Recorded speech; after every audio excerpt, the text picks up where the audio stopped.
Hello to all of our friends out there in the interweb land that have found Parent Twain Connection. I am Clarissa Constantine. I'm the founder of Parent Twain Connection. We are where parents go when they don't know where to go. And as you're going to find with the guest who is joining us right now, this isn't just where you go to find we're not just where you go when you don't know where to go for your kids. We can also be where you go when you don't know where to go to find resources for yourselves. So Jessica Waugh, hello. Thank you for bearing with the tech gremlins as we get started.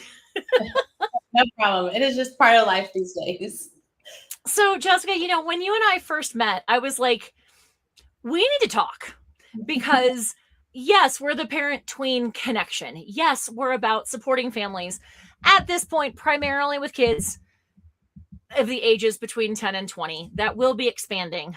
But here's the deal. So many of the folks who are blessed with children between the ages of 10 and 20 are also themselves blessed with this beautiful concept called perimenopause and menopause. Yes. Yes, they are. And so to our listeners, I invited Jessica to apply to join us because we don't talk about the very real impacts of the hormonal changes that women in this stage of life are navigating. We pay an awful lot of attention to, oh my God, my teenager's going wackadoodle because she's got hormones raging. And by the way, we have another guest coming in January talking about that. But we totally don't consider that there's a big hormonal change, and it seems like the span during which it can hit is a wider range. Yes. Than it is for the teenagers. And then there's also other complexities, if we have other health complexities, PCOS, those types of things, or if, cancers and those types of things that many women find themselves in medically induced menopause. So that's why I wanted to have this conversation, because it's really, really important. Moms have to support themselves, and we just have to know where to start as women in order to take care of ourselves so we can take care of our kids, or the ubiquitous kids. Yes. So let's start. One of the points that was really, really impactful to me is, as an entrepreneur and somebody who lives an intense lifestyle, put it that way, right? Why high functioning stress can actually mask the signs of early perimenopause.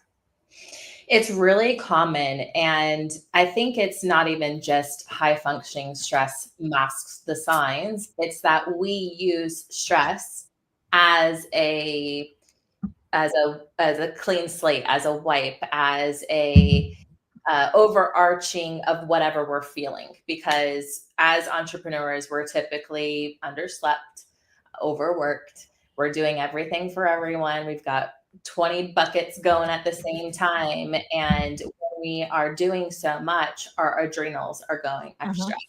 And so our stress is going extra. And a lot of times you go into a doctor and you say, I have, more anxiety than typical. My depression is increasing. I've got a lot of brain fog lately.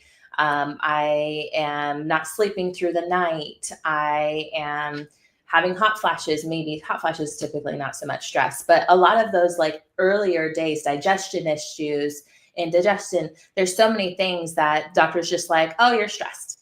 You just need to take a rest. And I don't know how many times I've had a woman come to me, myself included, with this, saying I have these symptoms, but the doctor just keeps saying it's stress. And yes, but no. And there is a lot of times we think of our body as these unique individual things in our body, but our body is an entire system. And when our stress is high, it's going to pull from other places to adapt. And just like we adapt when we start to get busy, our body is going to adapt as well. And our body's very first thing that it is focused on, the most important thing it's focused on, is staying alive.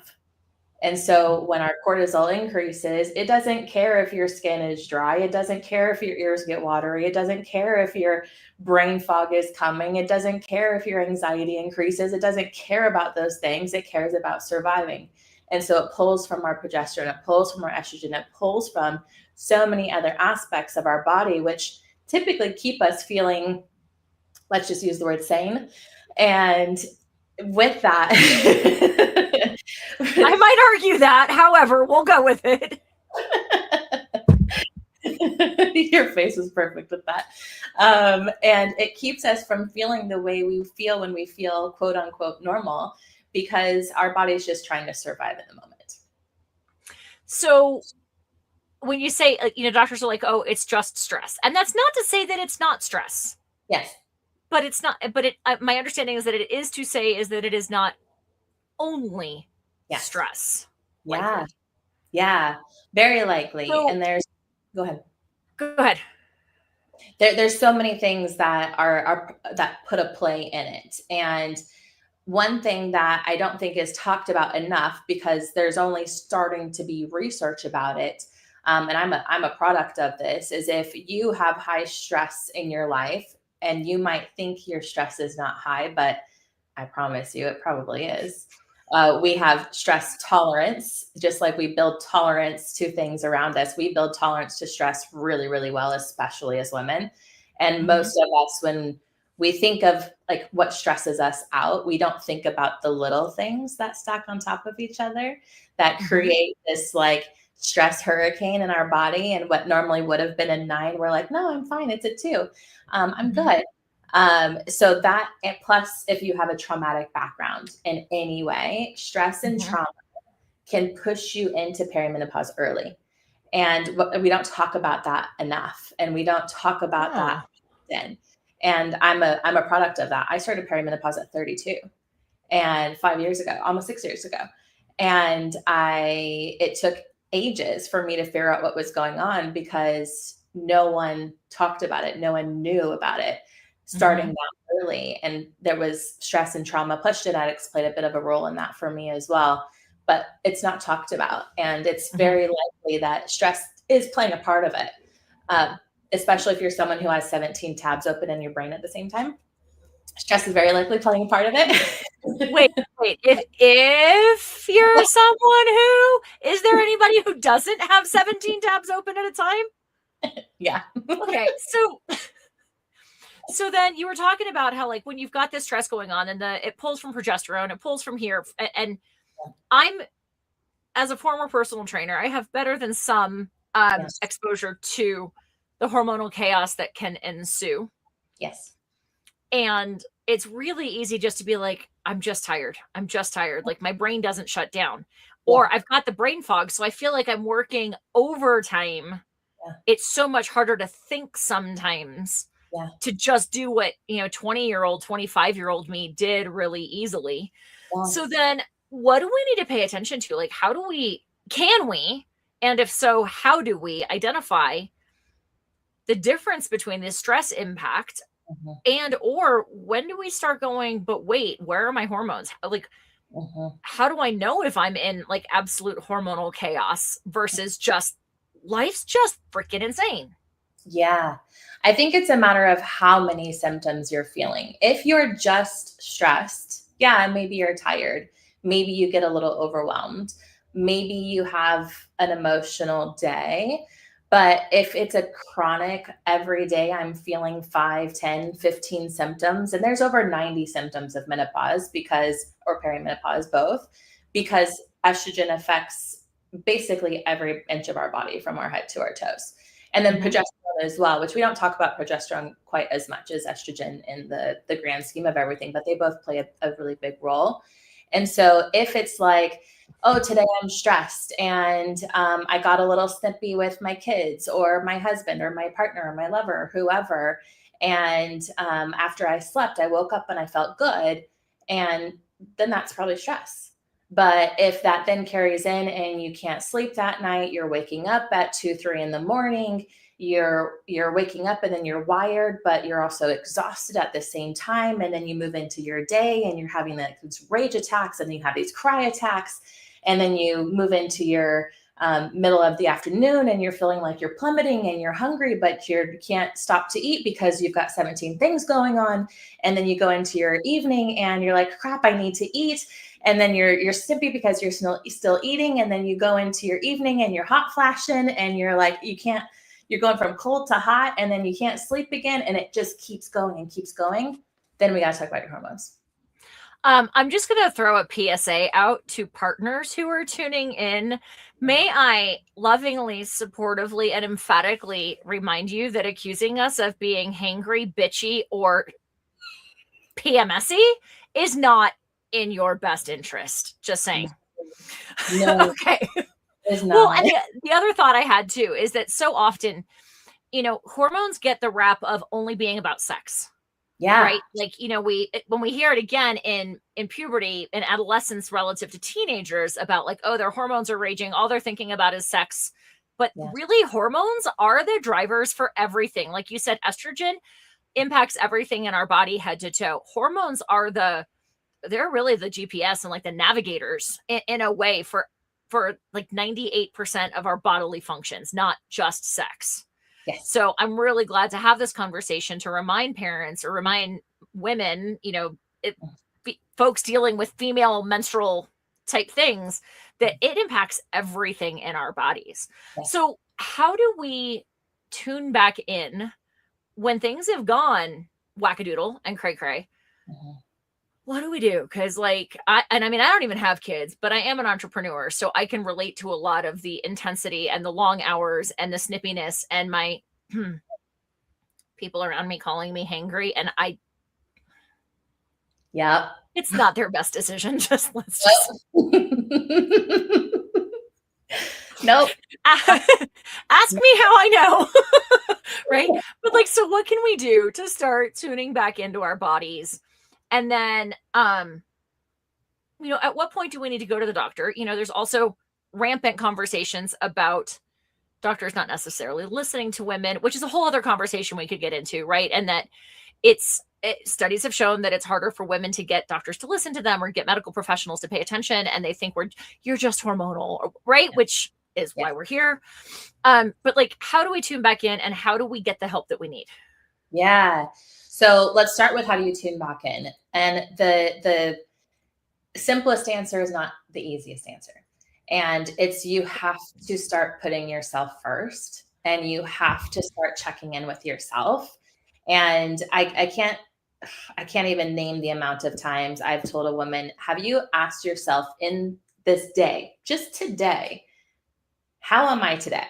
What do I need today? How am I feeling today? What's going on? And I'll be talking to a client, and I can tell when someone's cortisol is high based on the way they're talking to me. I can tell if they haven't ate based on the way they're talking to me. I can tell a lot of things just based on the way they're talking to me. And what she's saying, dear listeners, is she can see it in me too. And if you'd like to have a conversation with her personally, I'm pretty sure she'll see it for you as well. Carry on. And so I'll always say, let's just take a breath.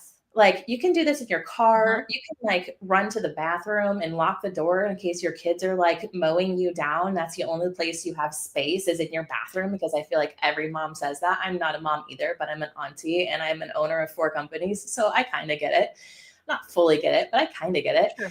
And it's hard sometimes. And I've had women on a call with me, literally in the bathroom, door locked, kids screaming and banging on the door. And sometimes I get it, the bathroom's the only place that you have. In your car is the only place that you have. You don't have to spend 30 minutes, 45 minutes, an hour. 3 breaths. All you need is 3 breaths, really deep breaths where you're counting to 5, and you just say, holy shit, I haven't peed today. I haven't ate a bite today. I haven't drank water. When was the last time I even had a glass of water? I don't even know. And when you sit and you give yourself those 3 breaths to yourself, your body's like, hello. And it's been yelling at you this whole time. But as I'm just going to say, as women, because I'm not a man, so I don't know. As women, we compartmentalize so easily. And anything that is happening to us, we could be sick as a dog, but our best friend, our loved one, our mom, our whoever is sick, we will be like, I got it. I'm okay. I got you. I'll come help you. And we're put the Superwoman cape on. Exactly. We're so quick to do everything for everyone else. And one of the most profound things that someone said to me recently, and I've asked them permission to say it going forward, is, and I think they read it in a book actually, is, if you had the ability to take over the body of a loved one of yours for 1 year, what would you do differently in their body to help them be better when they took their body back. And every single time when I heard that, plus when I've said it to other people, after they say what they say, they're like, I don't even treat my body that way. Mm-hmm. I knew that's where you were going. Mm-hmm. And so it's thinking like, if I was my loved one, what would I be doing for myself in this moment? What do I need in this moment? What would I be giving to my loved one if they were coming to me in this exact position? I would be saying, sit down, let me make you some soup, let me get you some water, go pee real quick. Like you'd be saying things to them like this, but we don't do it to ourselves. And that's the first one. We just have to get quiet enough and breathe enough in our skin so we can hear our body, because our body whispers first. And then it starts to talk a little louder. And then it starts to scream. And then it starts to put us down because we're not listening to it. And I'm a product of that many times. And you know, what's interesting is the thought that I just had is so many parents are like, my kid doesn't do what I tell them to do. My kid does, like, I know what's best and they don't do what I say that they should do. They're following your lead. So once we've tuned in, you're right, simple doesn't mean easy, but doable, right? And when we get to a point where we're like, okay, there's more, you know, perhaps as a result of this conversation, we have a woman going, oh, maybe this isn't just stress, right? And maybe there is more going on. How do we get the help that we need? I mean, obviously you specialize in supporting women through menopause. I know that you're a health coach, and I imagine that there's an aspect that you work in tandem with folks with their doctors and whatnot, but like, what kinds of resources are there? How do we get the help that we need to navigate this and take care of our bodies? Yeah. Well, the very first is, just because your doctor is an amazing doctor doesn't mean they're an amazing menopause specialist. And that's something that we need to think about, is maybe they are up to date in the research, and maybe they are certified now, and maybe they are that amazing doctor, which is fewer than more at this moment in time. And hopefully that changes. But one thing to think about is a lot of doctors haven't gotten menopause specific training. And so if you are seeing, you know, you have an OBGYN who you just absolutely love, ask them, what's your experience with menopause? And are you up to date with the research and everything that's going on right now? And if they say no, or kinda, then you go to a website called menopausesociety.org. You go to find a practitioner. You type in your zip code. You say, find near me. You can give it a mild distance. And there will be people who are up-to-date certified that are close to you that can help you. And you're not cheating on your gyno by going to see a menopause specialist. You're not discrediting them. You're just finding someone. We wouldn't go to an ENT for a knee problem. So it's the same thing. And so everything has its own specialty. And so you need to find someone who specializes in it. And then there's also great online sources for telehealth medicine, where you could do like Join MIDI or MyAlloy, or I think it's called EverNow, are the three that I typically recommend. And then if you're in Las Vegas, of course, you can talk to me. I have amazing doctors that I partner with here in Vegas. And then I work on the lifestyle side. I don't work on the medical side of it. But there's so many avenues now. If you're like, I don't want to spend any money right now, just go to my TikTok or Instagram. I've got so much education on there. And a lot of people are nervous to step into that. And there's so much shame and stigma behind menopause. And it's part of my mission, is we're rewriting this like stigma of menopause as it's truly an empowerment era. It is an era that makes women put themselves first. And the way I like to say it is, menopause makes us be the woman that we're actually meant to be before we became the woman that others needed us to be. I'm just going to let that one breathe for a minute. Say, let that simmer for a second or five. Okay. I like that perspective. So then you've given us some great resources. And as we wrap up, I'm going to make sure to ask you for your Instagram and TikTok to verbalize those. And we'll make sure that those are in the notes on YouTube and all the places that we're going, so that people can find you. Talk to me about your perspective on redefining the word fine, which has any number of acronyms. Yeah. I can't remember all of the letters that a friend of mine uses, but the N is neurotic. But like redefining it from like not just surviving, but actually like thriving through clearly, I mean, we've used the term chaos, and I use that because you offered it to me in the original notes about what you do and how you do it. Again, we see the chaos that teenagers go through, and the physical changes. I think that's part of the reason that it's more front of mind for us, is because we can see the physical maturation as they go through that. We don't see the same kind of changes as we navigate these hormonal changes as adults. But how do we get to thriving through this empowerment process? It's, again, simple, but not easy. I don't like you anymore, Jessica. And it's the thing that I can speak for myself on this, that most women find the absolute hardest, and it's asking for help. And whoever your loved one is who's near you, when you say, I'm fine, you need to just like have a conversation when you are good. Have a conversation with your partner, with your loved one, with your best friend, with whoever it is, and say, hey, I need you to really help me. And I need you to help me pull myself from this place of dismissing my own needs and my own self, and say, anytime you ask me how I am and I say I'm fine, check in with me and say, are you fine? What does fine mean for you today? What is that? And when someone says that, one, we almost never have an automatic response to whatever we say. It is like this social nicety of, how are you? I'm good. And they're like walking and they didn't even listen to you say I'm good. Like no one really cares in the day-to-day realm. There are people who care. That came off mean. But in general, they don't. And so asking and really being open with your loved ones and saying, hey, I'm like going through some shit right now. I don't know if I can say that. I'm going through some stuff right now. I don't care.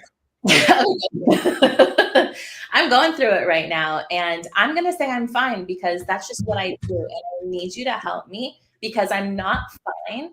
And if we ask for help when we're fine, we actually will be able to thrive through fine. Right. Because we need to talk. So we need to talk.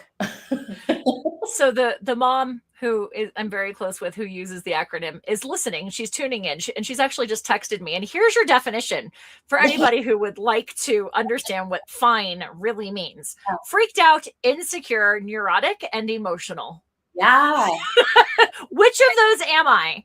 But then I think the other thing, Jessica, is like, I can hear my husband being like, how you doing? And I'm like, I'm fine. And if he were to check in with me again, like, I am the kind of person who doesn't actually like to be poked. Yeah. That like, if I respond, like if I have this conversation with the people around me, and it's not just him, it's whoever around me. Yeah. I also need to recognize that if I'm going to ask them to help me in that space, I can't snap back at them for checking in with me because I've asked them for that help.